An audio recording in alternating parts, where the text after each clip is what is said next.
UP के रायबरेली में विधानसभा चुनाव से पहले बीजेपी के नेता जनता के बीच पहुंचने का कोई भी मौका नहीं छोड़ रहे।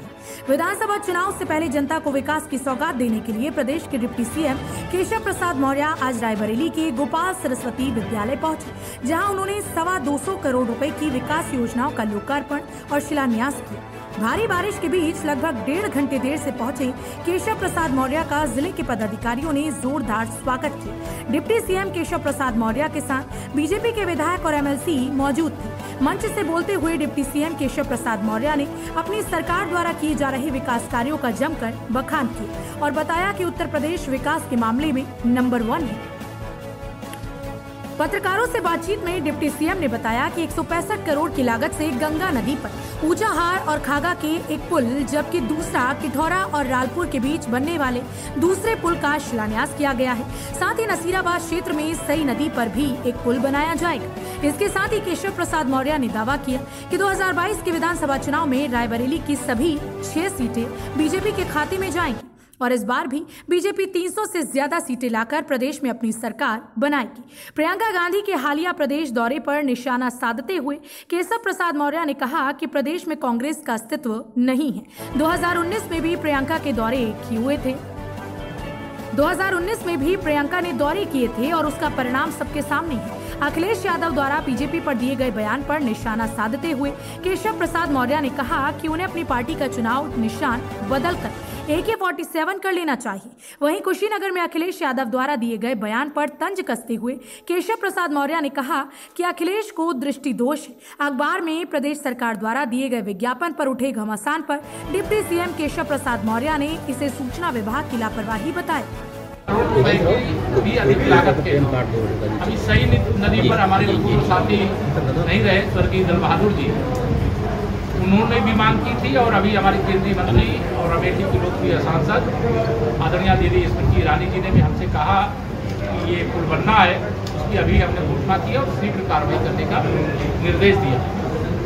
प्रदेश की राजनीतिक की स्थिति पर मैं जरूर एक बार ये कह दूँ जिससे आपका कोई सवाल आए। उससे पहले हमारा लक्ष्य है कि हम 2022 में रायबरेली जनपद की सभी 6 सीटें, एक अमेठी लोकसभा को हमारे पास ही और 5 रायबरेली जिले की लोकसभा क्षेत्र की सीटें, हम इस बार सभी 6 सीटें जीतने का लक्ष्य लेकर के, और उत्तर प्रदेश में 312 अकेले बीजेपी जीती थी और 325 हम अपने सहयोगियों के साथ जीते थे।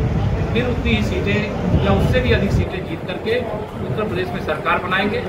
सपा बसपा कांग्रेस तीनों एक होकर के लड़े, उसके बाद भी हमने में लोग कहा है कि अभी तक नाम और रंग सरकार बदल रही थी, अब वो दूसरे प्रदेश के विकास की तस्वीरें भी चुराने लगी।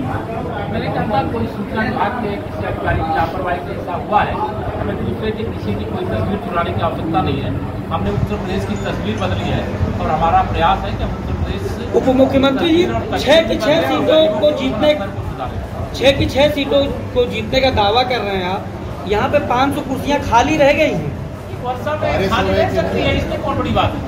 अखिलेश यादव जी ने एक ट्वीट किया है, उसमें उन्होंने कहा है कि सरकार को अपना चुनाव निशान बदल करके बुलडोजर रख लेना चाहिए। इसलिए अखिलेश यादव जी को फिर अपना मतलब चुनाव निशान बदल करके AK-47 कर देना चाहिए। यूनिवर्सिटी का जो उद्घाटन हुआ है, इसको किस तरह से देख रहे हैं? बहुत बड़ा विषय है कि आज देश के आदरणीय प्रधानमंत्री माननीय श्री नरेंद्र मोदी जी ने राजा महेंद्र सिंह जी के नाम से विश्वविद्यालय की स्थापना की है। राजा महेंद्र प्रताप सिंह जी बहुत बड़े राष्ट्रभक्त और इस देश की आज़ादी में सब बहुत बड़ा योगदान प्रदान करने वाले ऐसे महापुरुषों को हैं, उनको मैं नमन करता हूँ। और उनके नाम से विश्वविद्यालय की स्थापना होना यह हर देशभक्त का और हर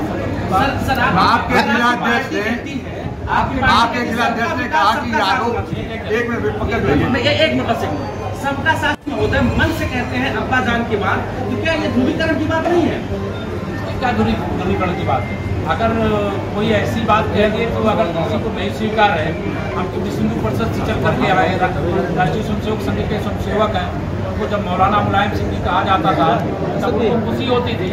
अगर योगी जी ने कोई ऐसा बयान दिया है किस पर मुझे मालूम नहीं है, ये कोई विवाद का विषय नहीं है। क्या सड़कें गड्ढा मुक्त हो भाई गई? साहब आपकी सरकार कह रही गड्ढा मुक्त की बात कर रही है। मैं प्रापर मावा का रहने वाला हूँ। आप वहाँ पे इतनी बड़ी बड़ी गड्ढे हैं कि आए दिन लोग 15 सितंबर यानी आज 14 वहाँ है। पर आप बारिश के बाद 14 सितंबर है, कल 15 सितंबर से 15 नवंबर तक पूरे उत्तर प्रदेश में गड्ढा मुक्ति का महाअभियान चलने वाला है। ये सरकार बनी थी तब ने कहा था सर सरकार ने के तुरंत बाद ये कहा गया था गड्ढा मुक्त सरकार होगी। गड्ढा मुक्त की बात की जा रही है। शपथ लेने के बाद पहली मीटिंग में 5 सालों में 1 रुपया बच्चों को लोग हैं, तो इस प्रकार का मुख्यमंत्री कैसे विकास कर सकते हैं? देखिए, आप इसलिए अखिलेश यादव जी की दृष्टि कैसी रहती है मैं नहीं जानता हूँ। बच्चों को प्यार करना या कोई बच्चा स्कूल आ रहा है, वो नहा धो के आ रहा है, साफ सुथरा आ रहा है, तो उसमें किसी को आपत्ति की बात होती है। इसकी देखने की दृष्टि कैसी है, वो देखने की उनकी जो दृष्टि दोष है उसके कारण यह देखते हैं। हमारे सभी प्रदेश के 24 करोड़, चाहे वो बच्चे हों, चाहे नौजवान हों, चाहे बुजुर्ग हों, सब हमारे लिए अपने हैं, आदरणीय हैं, पूजनीय।